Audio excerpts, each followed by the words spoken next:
Welcome to my new blog. साथीहरू, अब म चाहिँ मेडिकलको लागि आज निस्किरहेको छु, किनकि मेरो तेस्रो मेडिकल हो मलेसियामा। अब 2 वर्ष फिनिस भएर अब तेस्रो वर्षको लागि मेडिकलको लागि म जाँदैछु। एकदम फेरि मलाई यस्तो कुरा भयो साथीहरू, जुन कुराको चाहिँ मलाई एकदम डर लागिरहेको छ त्यही कुराहरू महसुस भयो।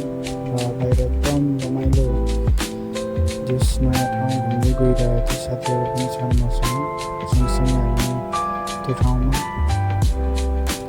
10 मिनटको बाटो हुँदै हामी गइरहेको थियौँ। हामी पुग्यौँ क्लिनिकमा पुगिसकेपछि हामीलाई वेटिङ गरायो। हामीलाई एकदम डर पनि लागिरहेको थियो, किनकि योभन्दा अगाडि यो वर्ष होइन मेरो दायाँ बायाँ दुइटै हातबाट पनि रगत निकाल्न सकिरहेको थिएन होइन। पहिले आमाबाउको भाटा खाइयो त्यति महसुस भएन, तर अहिले यो उमेरमा आएर जब सुई लगाएपछि चाहिँ धेरै गाह्रो हुँदो रहेछ, डर लाग्दो रहेछ। र त्यसपछि हामीले सक्यौँ फिनिस, र योपालि एकैचोटिमा भयो। र हामी होस्टेल जानलाई पनि तयारी भयौँ। र हामी होस्टेल जाँदैछौँ किनकि हाम्रो फिनिस भइसक्यो, छिट्टै 4-5 घन्टामै फिनिस भयो। र यतातिर पनि एकदम राम्रै ठाउँ रहेछ मलेसियामा जोस्।